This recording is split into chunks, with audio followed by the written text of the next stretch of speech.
Buenos días, mis remolones y remolonas de Psicología en Educación. Como todos los miércoles a la mañana, la educación pública va a tu casa. No te tenés que destapar y ya te estás ilustrando. Psicología en Educación endulza tus mañanas y las hace más creativas en base al conocimiento. Como todas las mañanas, me acompaña el mate gaullo de Fabricaciones Palau, oriundo del sur de Brasil, termo para chetos y mi sponsor, Yerba Rosamonte, tu yerba, más de 100 años con la educación pública. Buenos días, ya hay un montón de gente conectada. Quiero contarles que somos tendencia en YouTube, en Twitter, en Canal 5, nos están viendo de todas partes del mundo y ya hemos superado los 20.000 suscriptores a nuestra página, así que en cualquier momento nos hacemos tendencia y ya dejo de ser docente para ser influencer, que es lo que quiero ser cuando sea grande. De acá a Masterchef no paro.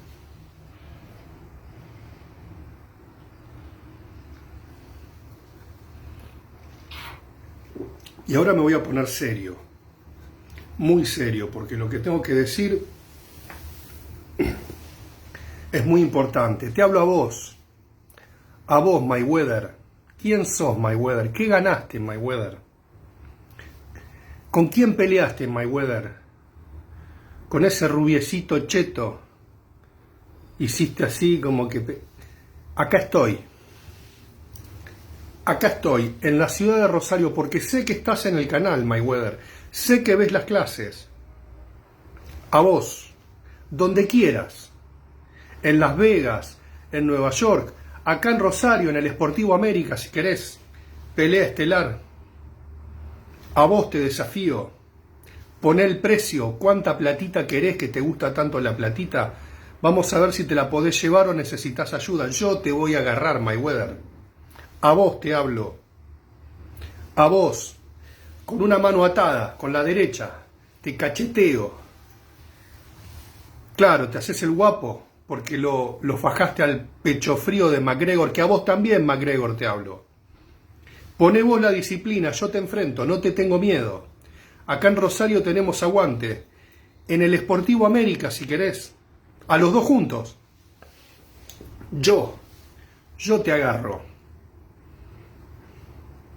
Mayweather, McGregor, ¿a quién se comieron? Pescado. Acá estoy. Habla con mi representante. Acá me tenés. Esperemos que haya presencialidad. Poné la fecha. Poné el lugar. Elegí vos los guantes, que 14 onzas, que 12 onzas, que 10 onzas. Con una piñata en cada mano. Vas a ver la lona, 2 rounds me vas a durar, 2 rounds. Y vos, McGregor, te voy a hacer sufrir. A vos te voy a hacer sufrir. Así voy a entrar caminando a la facultad cuando haya presencialidad, como camina McGregor. Así, saco verde. Pero ¿quién sos, McGregor? Volvé a la plomería, McGregor. Volvé a cambiar cuerito. Para eso naciste. ¿Campeón de qué? Circo, todo circo.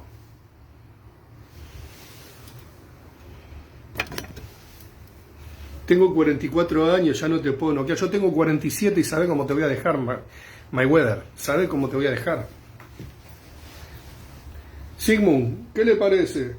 Te van ahora, dejalo al Edo. Bueno, Sigmund, un poco de apoyo, por favor.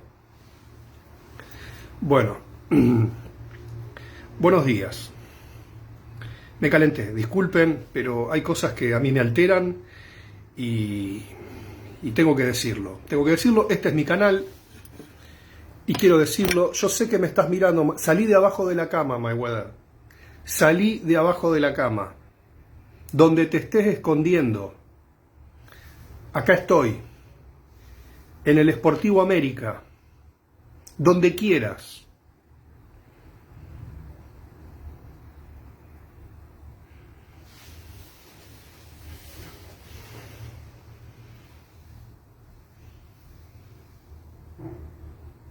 ¿Vos vas a acompañarme, Sigmund? Yo voy a estar en tu rincón, voy a estar en tu rincón. Sigmund va a estar en mi rincón. Córtame el párpado, le voy a decir. Córtame el párpado. Bueno, ya tenemos un montón de gente en la clase acompañándonos. Bueno, vamos a continuar hablando de lo que veníamos desarrollando en clases anteriores. Escuchá, Mayweather. De paso aprendes algo. Ya que no sabes nada de boxeo,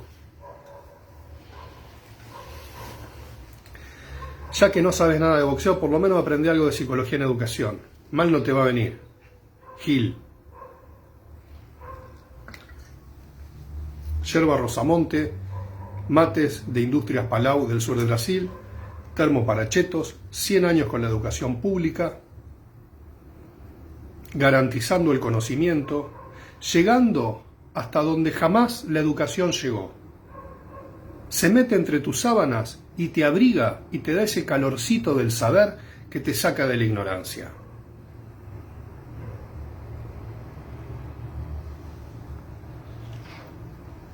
¿A quién te comiste, Mayweather? ¿A quién te comiste?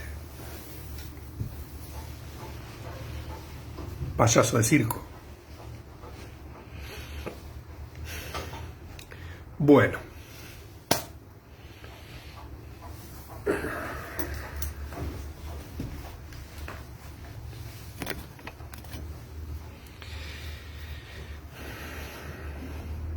Como veníamos hablando en las clases anteriores, esta tensión entre este rasgo antropogénico y este rasgo de una manera amplia cultural que pone en tensión la esfera institucional y el escenario antropogénico de la educación, tiene un emparentamiento con la psicología que se va a poner en acto en los orígenes de la Ilustración. Como veníamos conversando, el carácter antropogénico de la educación es constitutivo de lo humano. Tiene que ver con aquellas cuestiones, movimientos, prerequisitos por el cual el humano deviene humano. Es decir, va hacia el escenario constitutivo. Más adelante, próxima temporada, vamos a ir ampliando, cuadra con la distinción que hace la psicoanalista argentina Silvia Bleichmar entre producción de subjetividad y constitución psíquica. Es decir, el rasgo antropogénico de la educación se encuadra dentro de lo que es la constitución psíquica, aquello necesario para que el psiquismo se constituya, es decir, dicho a grandes rasgos, para que la mente humana adquiera estas propiedades especiales que producen esta ruptura con el instinto. Obviamente, esto nos lleva al plano de las teorías de la subjetividad. Párrafo aparte, no toda teoría psicológica es una teoría de la subjetividad. Hay teorías que plantean que la mente humana, el desarrollo representacional, simbólico, las adquisiciones de la mente humana se dan por una evolución, dicho a grandes rasgos, de las propiedades cerebrales.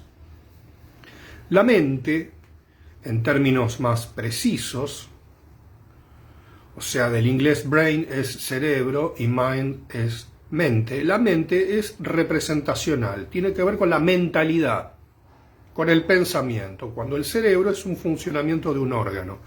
Bien, las teorías de la subjetividad estarían encuadradas dentro de lo que es la mente, esta entidad representacional, vale decir abstracta y singular, y en todo caso estas teorías que no hacen pie o no consideran las teorías o no se anclan en las teorías de la subjetividad, plantearán este desarrollo del cerebro. Como ustedes escuchan permanentemente en el último tiempo, estas teorías de una fuerte impronta cerebral han vuelto a la palestra con nuevos desarrollos. Bien, pero volvamos un poco a la idea de disciplina. Y la disciplina, como decíamos, tiene fecha de inicio, aunque no tenga una fecha precisa, el día de tal o cual cosa. Hay un proceso histórico fechable, hay un proceso histórico que uno puede encontrar.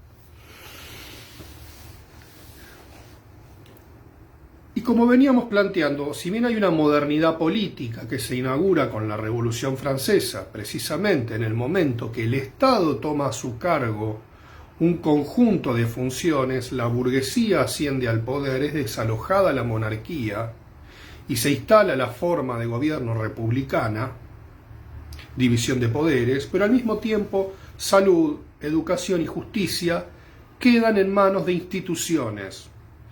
Y el Estado funciona por delegación, gobierna el pueblo por medio de sus representantes. Este es el origen de la democracia republicana. Hoy en día, en este mundo globalizado, cuando vemos que se arma quilombo en algún país, vemos como el republicanismo, sobre todo en Occidente, si bien es un modo de gobierno que está más o menos instalado en el resto de los países, no funciona igual. Por ejemplo, cuando vemos los sucesos de Estados Unidos, vemos la primera enmienda, segunda enmienda, cuarta enmienda, el sistema electoral que tienen en Estados Unidos. Por momentos, uno de los cuestionamientos que surge es cómo un país, vamos a decirlo en un sentido amplio, este es un sentido amplio y relativo, probablemente la democracia republicana más antigua del mundo, porque la Revolución Norteamericana es anterior a la Revolución Francesa. Pero tiene un sistema por momentos muy primitivo, según dicen nuestros hermanos de la República del Norte. Entonces, hay cuestiones que no están ayornadas. Entonces vienen las enmiendas, los que hemos visto la serie House of Cards, una serie bastante interesante por cómo desnuda los mecanismos del poder en un país tan complejo. Profe, ¿podría ir apenas más despacio? Bueno, voy a hablar más despacio. Esto fue cuando vi Buscando a Memo. Nemo o Memo. Bueno, el Memo era el Memo Borguelo, gran goleador de la escuadra roja y negra. La clase queda grabada, dice, exactamente. La clase queda grabada, puede volver a verlo cuantas veces quiera. Van 15 minutos y estamos en momento de introducir el primer like motivador de la mañana. A la cuenta de 3, estén atentos al botoncito. Cuando yo doy la señal, como en los recitales, y en esto me siento, no sé, Shakira, todos ponen el like. A la 1, a las 2 y a las 3. ¡Puah! ¿Cuántos likes? Catarata de likes, lluvia de likes al revés, suben al cielo.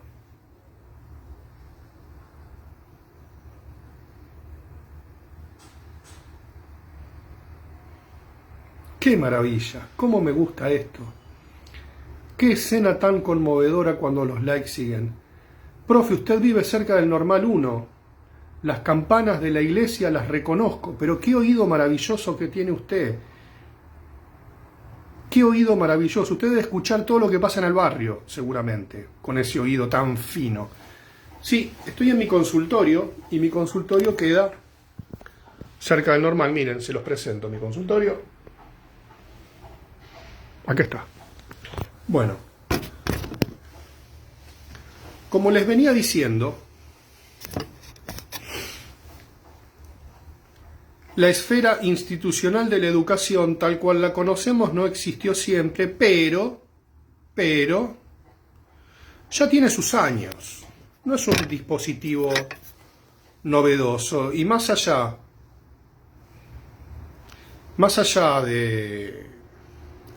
de algunos cambios, hace algunos siglos que se conserva de una manera similar hasta posiblemente nuestros días, que tuvo una variación más que interesante y quisiera que la podamos problematizar.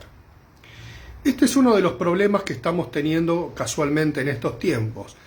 la compleja dificultad de problematizar sin que seamos estigmatizados de algo.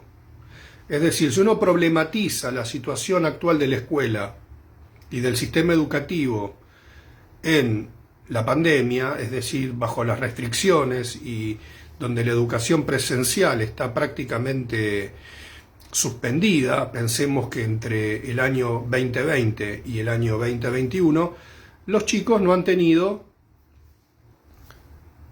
un mes de formación continua.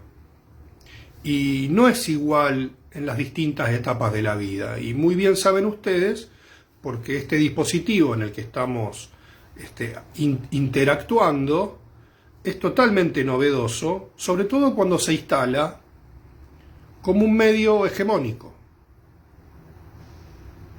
Es decir, al mismo tiempo que aparece un fuerte cuestionamiento a los dispositivos y a las formas neoliberales, el mundo más mediático es un mundo creado por, para y hacia profundizar nuevos dispositivos y nuevas formas de microfísica del poder.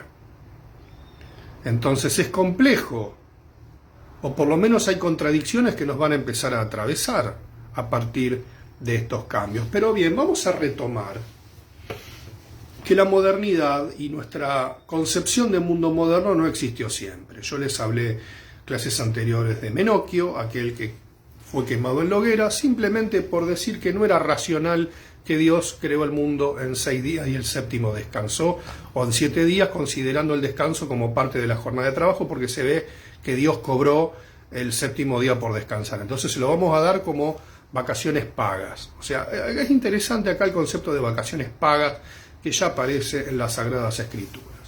Todo está hecho para no laburar. Bueno, me acomoda. Bien, entonces, seguimos con esta idea. La modernidad es un proceso de despegue, de un lento despegue, como si fuera un barco que empieza a zarpar de un muelle. Bettina Romano, trabajo en nivel inicial y es muy difícil. Sí, ya lo creo. Y en la universidad también, guarda, también es muy difícil. También, bueno, seguimos con la idea. Es como un barco que va zarpando lentamente. No es algo que cambia de un día para el otro, ya está. Twitter no existió siempre, el WhatsApp no existió siempre. Antes todo era mucho más lento. Mucho más lento. Mucho más lento.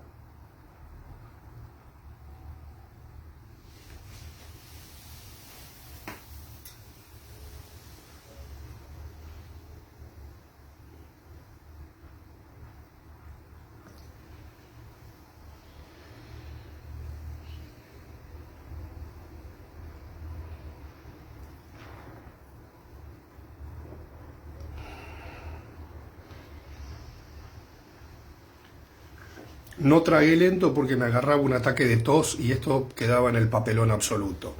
Todo era más lento. Tardaba años. A las personas en la vida no le pasaban muchas cosas.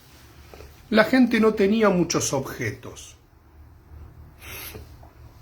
Si fuéramos a los museos, por ejemplo, y nos trasladásemos a Europa o al siglo XIX y veríamos, por ejemplo, el placar de las personas ricas, comprobaríamos que cualquiera de nosotros tiene mucho más objetos, por ejemplo, que el Luis XIV.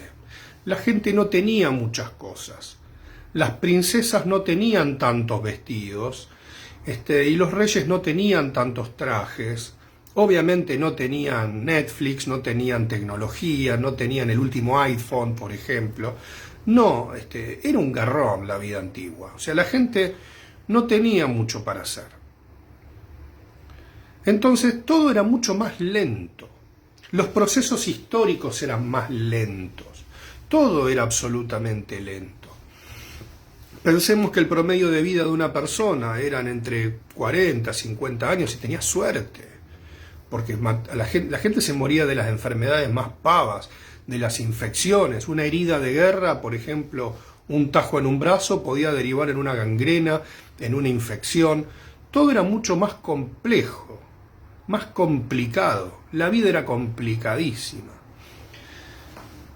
Ahora, el punto es que este lento despegar o este lento zarpar de la ilustración, vamos a usar esta palabra, es lo que empieza a despegar, como quien despega con cuidado una hoja de otra cuando está pegoteada para no romperla. Es este lento despegue que se da del mundo del conocimiento, o basado en esta sospecha, tal cual la expresó Menocchio en su momento, de lo que sería el pensamiento regido por las instituciones religiosas. Ya he mencionado esto, la célebre canción de Enrique Iglesias, que es casi una experiencia religiosa. Es casi, no es totalmente. Esta es la palabra que a mí siempre me resultó fuertemente interpelante. Es casi, no es una experiencia religiosa, porque eso sería una experiencia religiosa, pero es casi. Si no lo es totalmente y es casi, entonces ¿qué es? Entonces varios debates epistemológicos en Europa se dieron a partir de la canción del hijo del astro español, ex arquero del Real Madrid. Bien, siguiendo esta idea, comienza a romper. Ahora esta ruptura implica el conocimiento, un cambio de visión del mundo. Un cambio de visión del mundo que ya no va a estar centrada en el texto cerrado, en la hermenéutica, que es esta decodificación progresiva de un mismo texto, la exégesis, ¿cómo me gusta decir exégesis? Que es la lectura de los textos sagrados, y nada puede discutir ese fundamento. Repito, en la Edad Media no se podía cuestionar un texto sagrado, como hoy en día no se puede cuestionar la vida privada de Maradona.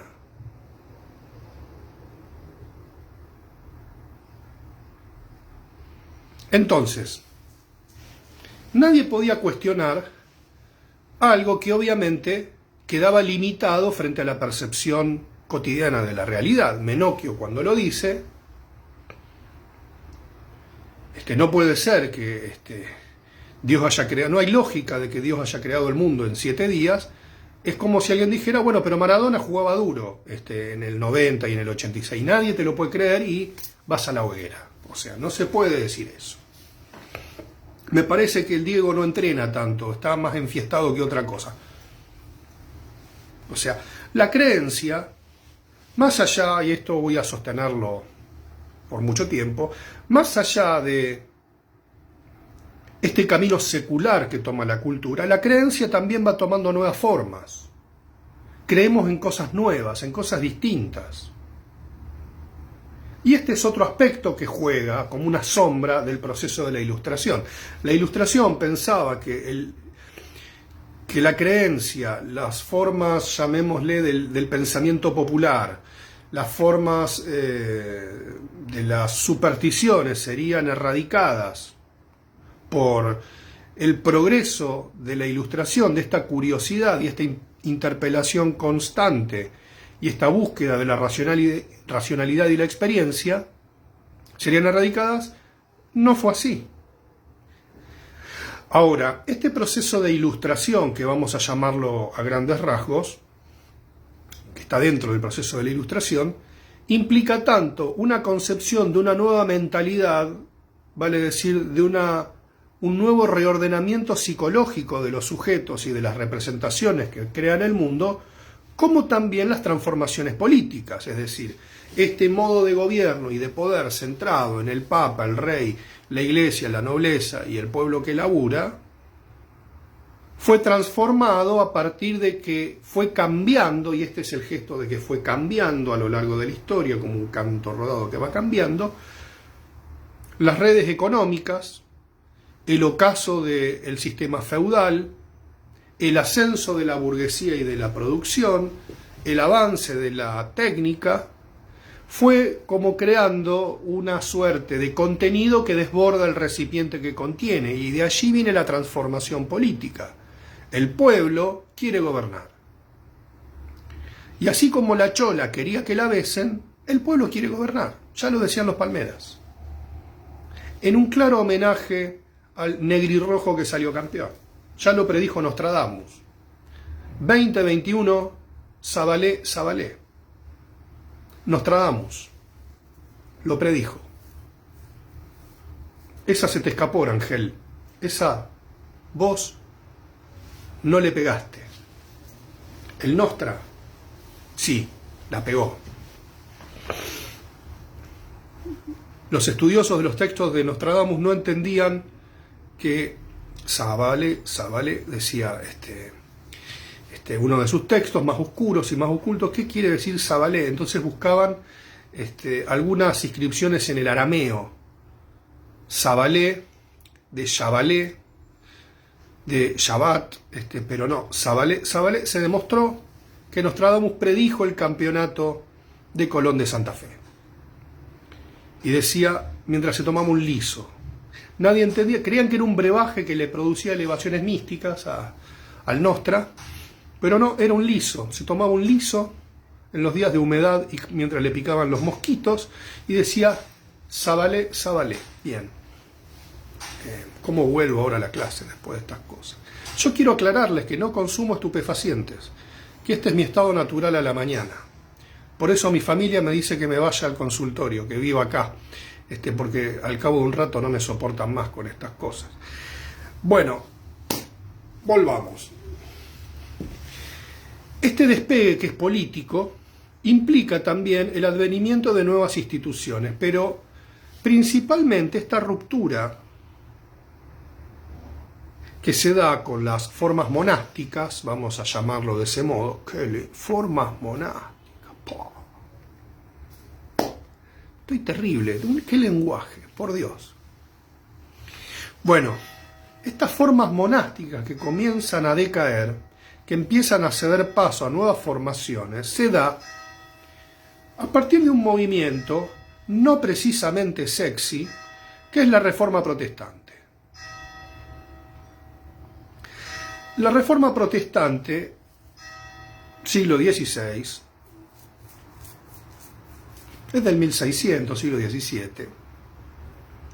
No, perdón, 1515. Lutero, Calvino, después Erasmo, van a cuestionar fuertemente la idea de que los textos sagrados solo pueden ser interpretados por la Iglesia.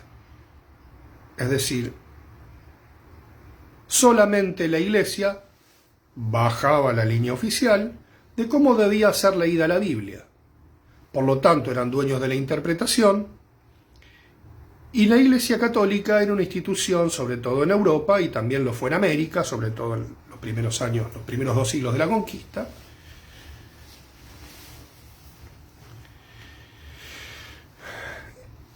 Era una institución eminentemente política. Eminentemente política. De ese modo, la Iglesia interpretaba los textos. Entonces, los actos políticos estaban legitimados por la voluntad de Dios, partiendo de la base que el Papa es el vicario de Cristo en la tierra, el que está en lugar de...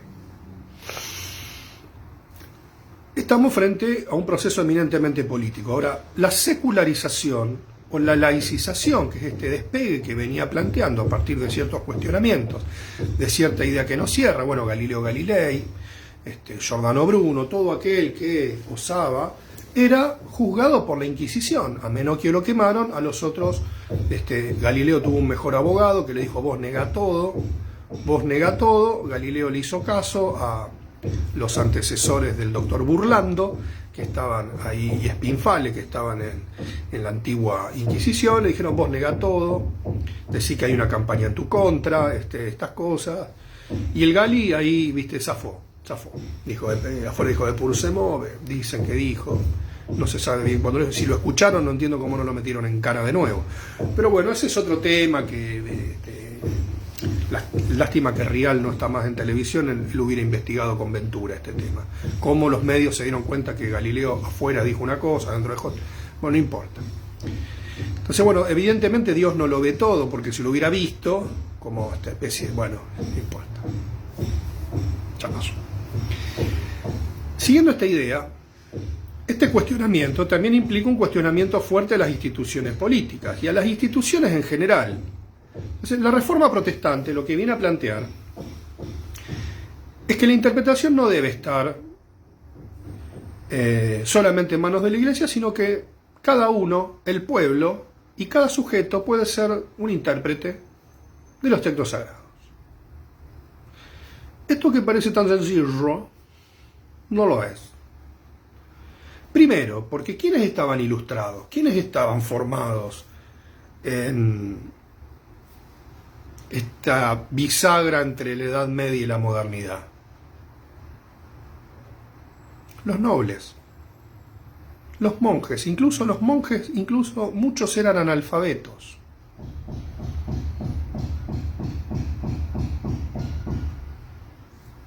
Sorprende, ¿no?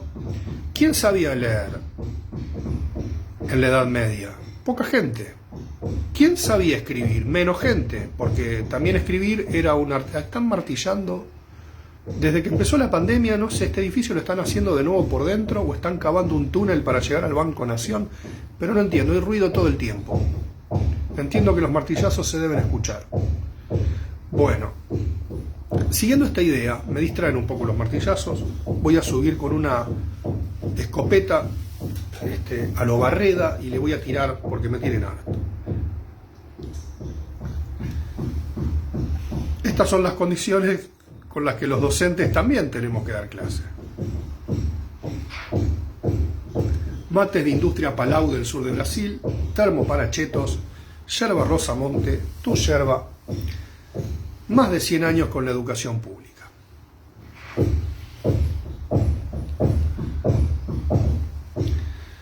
Por suerte usted los escucha poco, pero a mí me están martillando el cráneo.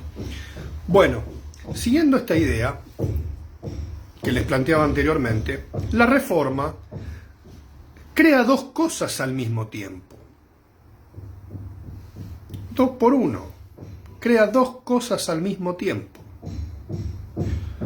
Por un lado,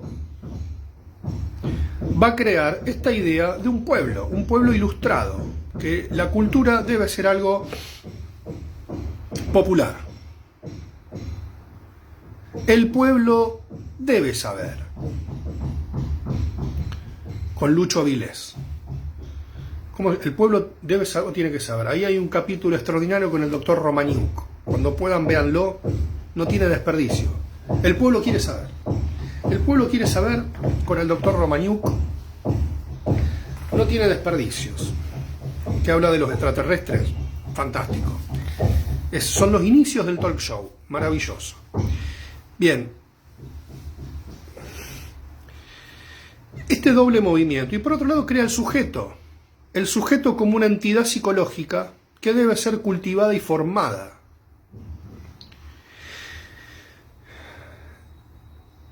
Como parte del proceso que se da en la Reforma Protestante, hay un descentramiento del poder de la Iglesia. Si cada uno interpreta a su manera, o hay otras instituciones que vienen a plantear otro modo de interpretar, no solamente deben mostrarle a la gente o darle la posibilidad de decodificar los textos sagrados, sino que también hay que proveerlos del medio para hacerlo. Tienen que formarse, porque ¿cómo vas a entender la Biblia si no sabes leer? Obvio. Si no sabes leer, ¿qué vas a interpretar? Vamos a caer en la misma, o sea, uno repite lo que le dicen. Sería algo lo más parecido a la facultad de psicología que hemos conocido, que la gente repite lo que le dicen. Eso fue una chicanita de mi parte. Ahora, si cada uno lee y tiene acceso y puede hacerlo,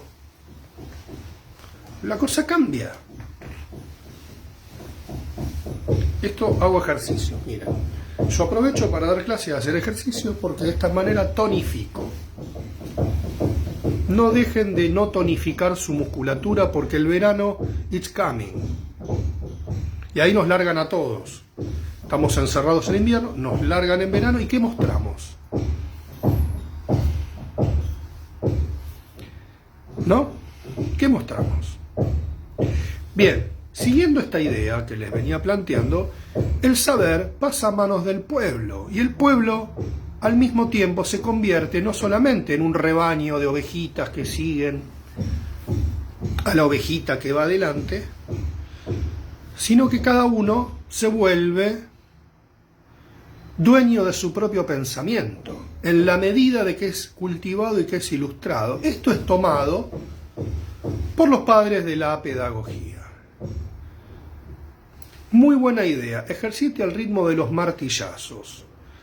Es lo que intentaba hacer, pero ni siquiera tienen un buen tempo y es bastante desordenado, entonces es como seguir el ritmo de un esquizofrénico. Bueno, no importa. Sacado este tema, vuelvo a lo que estaba planteando anteriormente.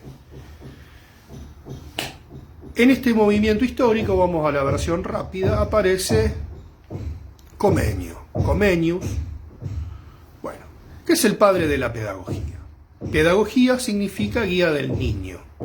Y Comenio, que era alguien que, un educador de su época, descubre algo muy sencillo, que si uno ubicaba a los niños por edades y tenía una base más o menos preestablecida de conocimientos a adquirir y los sentaba en una disposición mirando hacia adelante al docente, la cosa funcionaba mejor.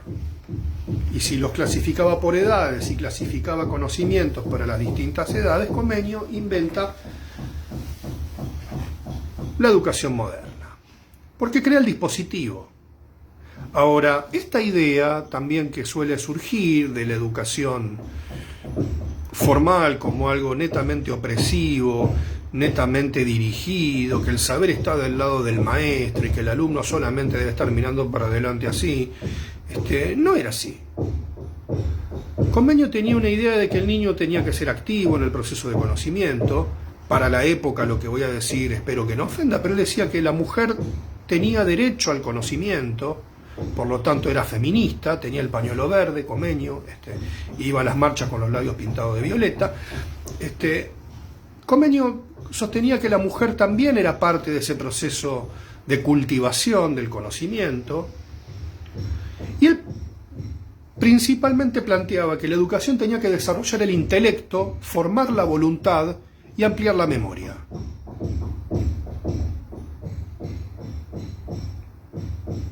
Obviamente el maestro debía ser una guía, pero él planteaba ya desde los inicios de la educación, una educación, llamémosle, de escuela nueva. Sucede también que en Europa principalmente el sistema preeducativo formal estaba en manos de las iglesias y los dispositivos eran bastante rígidos. En América nosotros nunca vivimos esa realidad, porque el peso de la educación en la iglesia no fue tan fuerte como en Europa. Incluso en fuertes autores del psicoanálisis, en Melanie Klein y en Anna Freud, el peso de la llamada pedagogía blanca y pedagogía negra es clave. Se suele acusar principalmente a Anna Freud por su fuerte base pedagógica en el psicoanálisis con niños, pero también Klein también la tenía, porque era algo inherente a la cultura, era el Selbstheit de su ser. Impresionante. Clima de época. O sea, la gente no se cuestiona el clima de época, porque es como invisible a los ojos, solo se ve con el corazón, decía el Principito. El Selbstheit es el clima de época, algo que nadie se cuestiona porque es el clima de época. Entonces la pedagogía estaba impregnada en toda práctica social y en toda práctica, sobre todo con la niñez. Ahora, Comenius es el padre, es el creador del dispositivo moderno educativo, que persiste hasta hoy en día mango más, mango menos, como lo diseñó Comenius. Pero esto deriva de un proceso histórico que se desprende, que es la Reforma Protestante, que básicamente crea el sujeto. Antes el sujeto era una ovejita del rebaño, y gracias a la Reforma Protestante, cada ovejita se transforma en una unidad pensante, crea el sujeto, el yo romántico, el yo intelectual, el yo de la emoción. La singularidad del sujeto es algo que surge en la modernidad. No es que antes no tenía valor la vida, era distinta. La vida era valorada de forma diferente. No es que la gente no sentía las pérdidas, pero era diferente. Ahora el sujeto se vuelve una entidad psicológica, por así decir, a grandes rasgos, esto más adelante lo vamos a ver, autónoma. Y que los pueblos, más adelante, progresarán, y uso esta palabra en el sentido amplio del término, progresarán en función de su capital intelectual. Entonces, ¿qué dice Comenius? Él creía en una educación universal, era medio hippie, tocaba la guitarra, cantaba canciones de Sui Generis, cantaba El Oso, era medio hippie. Él creía en la educación como una salvación a la humanidad, tenía fuertes ideales humanistas. Hippie, Comenius, hippie. Se endrogaba y cantaba El Oso. ¿Por qué no vas a laburar? Bueno, entonces Comenius, en este sentido, tiene un fuerte contenido humanista en un proceso donde emerge el sujeto, la capacidad psicológica, pero siempre suceden estas cosas donde en las transformaciones políticas, Europa era un polvorín, había guerras todo el tiempo. ¿Quién gana la partida? ¿Quién tiene mejor capacidad humana? O sea, ¿qué nación está más formada? ¿Qué nación tiene mejores recursos? No solamente riquezas, sino también recursos intelectuales. Para inventar mejores armas, para inventar mejores medios de desarrollo económico, etcétera, etcétera. Porque pensemos que Europa se dividía en imperios. Imperialistas eran todos. O sea, malos eran todos. Todos masacraban, todos reventaban gente. Nadie era piadoso con su enemigo, conquistaban territorios y hacían puré al que estaba enfrente. No reconocían como humano ni a los africanos, americanos, ni Oceanía. Eran malísimos. Era algo así como Game of Thrones, donde todos eran malos. Todos mataban, todos hacían percha a lo que tenían adelante. O sea, no estaban los que mataban bien y los que mataban, todos mataban. Con esto no estoy diciendo que esté bien, pero bajo la mirada actual, la mentalidad del medioevo y de hasta tercista, eran todos. No había los que mataban mejor que otros, todos hacían percha a sus enemigos. Nadie le tenía cariño a su enemigo y nadie era humanista con su enemigo. Ahora Comenius aparece con esta ilusión de que la pedagogía va a hermanar a los pueblos. Estaba totalmente loco ese muchacho. ¿Qué estás diciendo, Comenius? ¿Qué te fumaste, Comenius? ¿Qué te fumaste? Una chala y creaste la pedagogía. Él creía eso. Sin embargo, bueno, su ideal, como vemos a la luz de los hechos, no prosperó por ese lado, pero sí quedó el dispositivo educativo. Ahora bien, la otra figura que aparece a partir de la Didáctica Magna, que es el libro máximo que tiene Comenius, es la figura del niño. Y digo el niño sin lenguaje inclusivo, la figura del niño como estructura general. Porque había dos posiciones sobre la infancia. Una era que el niño es bueno, es lo más cercano a Dios, porque el alma baja o sube, ya no sé, encarna en el vientre materno y es parido, ¿no es cierto?, un niño puro y casto y asexuado, como vemos en las pinturas medievales. Ese niño rozagante, así angelical, que aparece ahí, es el niño del medioevo, ese niño angelito. Y por otro lado aparece el niño malo, como que el niño es aquel que viene con todos los pecados encima y el mundo debe depurarlo. Estas dos posiciones fuertemente jugadas, obviamente en la incipiente pedagogía van a estar presentes. Es decir, ¿el niño es malo o es bueno? ¿O es ángel o demonio?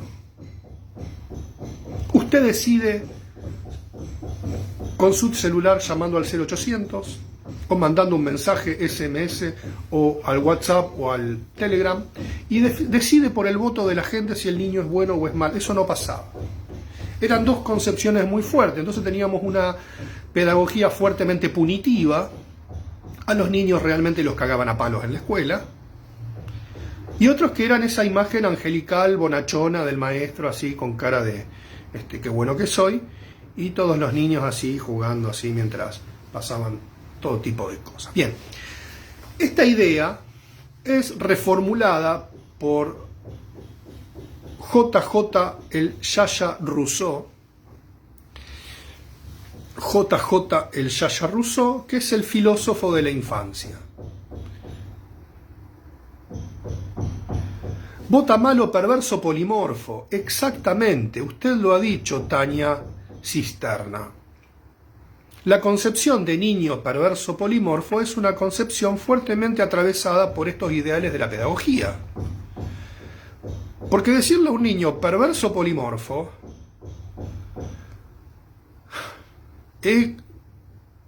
sobre todo cuando lo dice Freud en el año 1900, no es un detalle menor, porque está hablando de un niño sexualizado y sexualizado perversamente. Freud, ya que lo tenemos acá, los niños son perversos polimorfos. No, pendejo de mierda.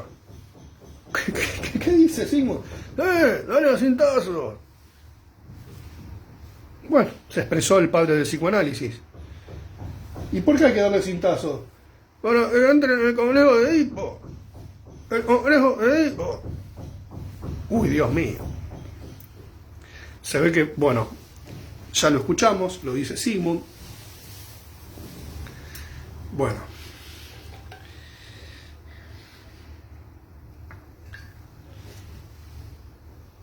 Yerba Rosamonte, mates de Industrias Palau del sur de Brasil, termo para chetos, 100 años con la educación pública.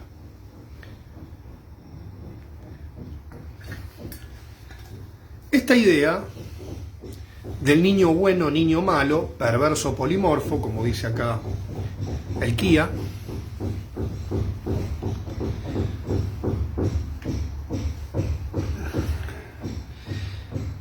atraviesa buena parte de la psicología del siglo XX y buena parte de la psicología contemporánea. La pedagogía es lo que debe llevarle la cultura al niño y es lo que debe generar un ciudadano que aporte al progreso de las naciones. Debe ser ese recurso porque el modelo del siglo XIX y del siglo XX es eminentemente militar. Forma soldados, soldados para la guerra, soldados para el progreso, soldados para la ciencia, soldados que engrandezcan la riqueza de las naciones.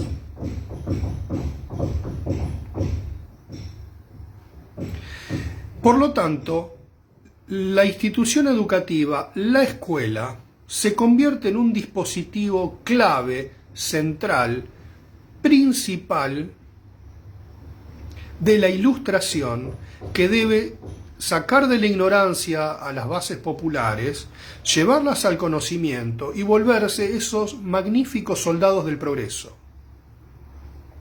Al mismo tiempo, lo que hace la institución educativa es ser el primer dispositivo estatal masivo. Genera y crea la masividad. Porque si bien los ejércitos se formaban numerariamente, la institución educativa es la primera institución masiva, biopolíticamente masiva en términos de Michel Foucault.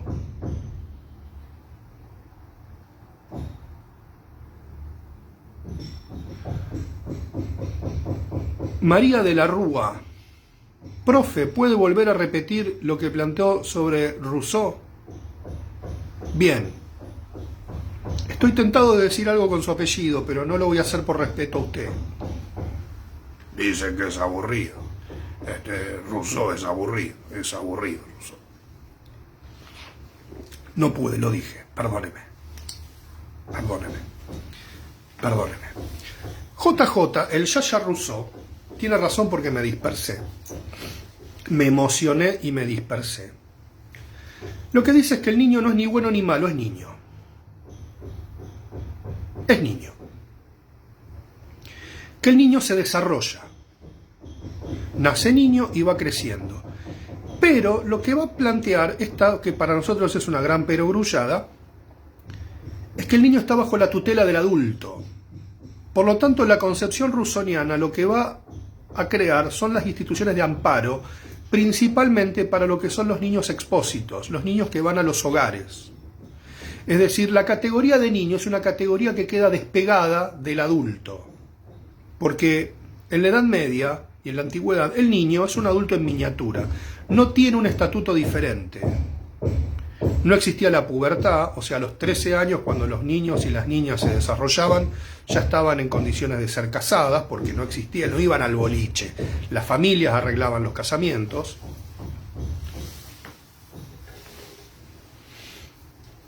No existía el Tinder, por ejemplo, no es que la gente, o había un Tinder de familias, ¿no es cierto? Donde cada uno elegía, el padre elegía la patria potestad, porque los acuerdos de familia eran acuerdos políticos donde se regulaban las herencias, era todo muy distinto. Entonces Rousseau lo que plantea es esta categoría de la patria potestad, es decir, el niño constituye una figura psicológica, legal e intelectual separada del adulto. Entonces le da un estatuto diferente a la niñez y la niñez pasa a ser objeto de amparo. El niño debe ser amparado por el mundo adulto. Entonces, así como Comenius es el padre del concepto de dispositivo educativo, la escuela, Rousseau funda la categoría del niño. Cuando hablamos de los derechos del niño, cuando hablamos del paradigma de derechos o de la concepción tutelar, que era la fuertemente instalada por la concepción rousseauiana, en su momento era un avance, porque los pibes estaban abandonados. Además estaba la cuestión de los hijos bastardos, los hijos no reconocidos. Eran algo así como los hijos de Maradona.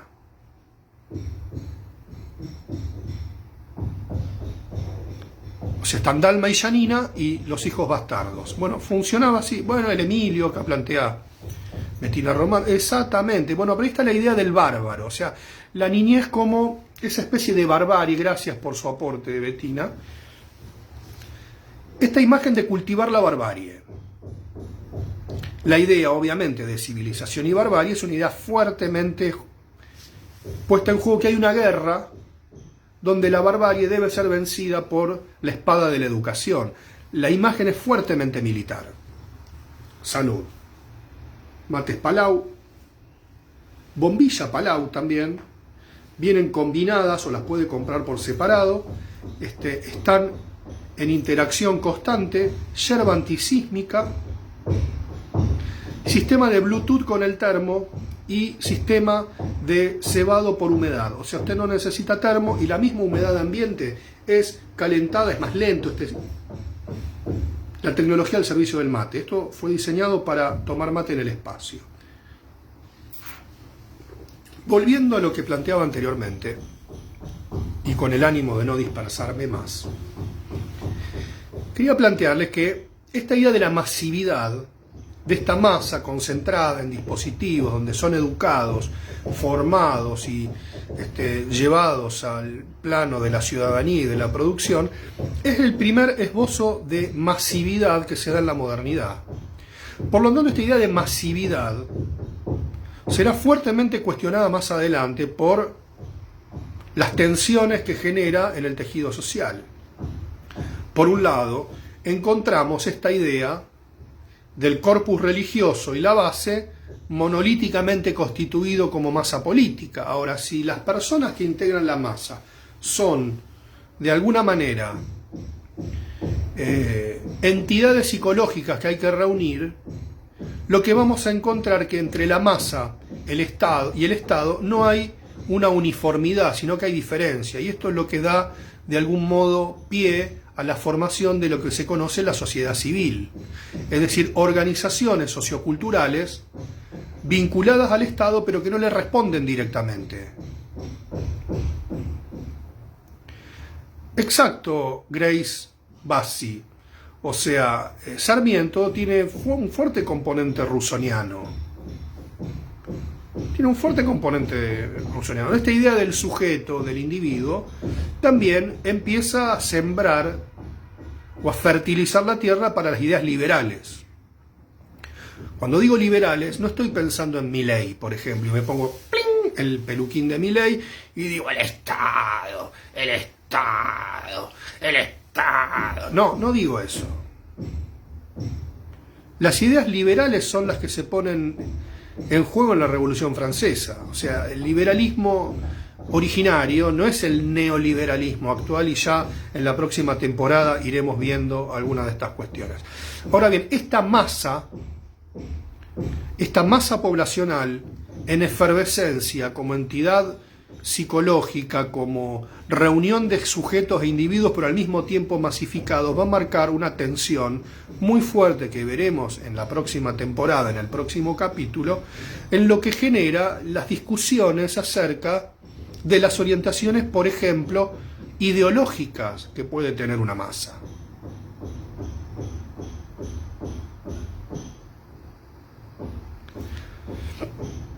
Acá vamos a encontrar los debates entre Althusser, Foucault, Bourdieu, el mismo Gramsci, la primera mitad del siglo XX, y cómo estos ideales liberales de la Revolución Francesa, ya en el siglo XIX, van a encontrar un tejido social y una conflictividad social que empieza a atentar y a conspirar contra el mismo ideal.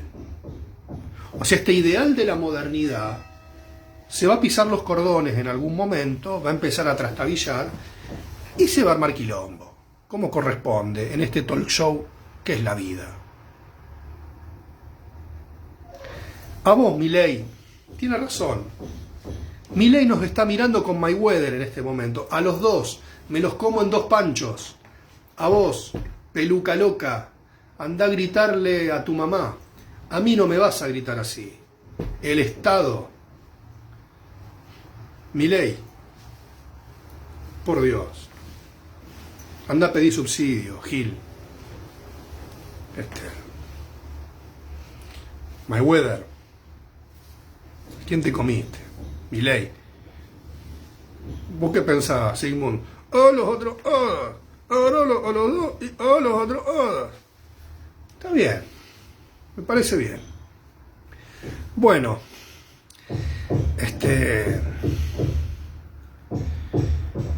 creo que esto es todo por hoy. Ya la medicación me está dejando de hacer efecto. Así que para la próxima clase pueden ir leyendo. Yo después voy a anotar, lo prometí la clase anterior y no cumplí. Así que me voy a lanzar a la política, porque ya prometo cosas y no cumplo, y eso me da mucha proyección electoral. Lean Ideología y aparatos ideológicos del Estado de Althusser, lean Postscriptum sobre las sociedades de control de Gilles Deleuze para la Argentina. Pueden leer, por ejemplo, Violencia Blanca, un texto de un genio, texto de mi autoría. Lean La subjetividad como punto de fuga, un texto que también escribo con Liliana Palazzini. Y si se me ocurre algo más, lo escribo después en un textito aparte. Los que quieran también pueden ver las clases del año anterior, que las estoy clasificando, clase 1, 2, 3, a su debido tiempo. Y el año pasado yo solía hacer una síntesis de las clases, que a lo mejor ayuda a una cuestión orientativa, pueden tomarlo también. Y bueno, así que si todo va bien, nos estamos viendo el miércoles que viene y nos despedimos cantando y bailando.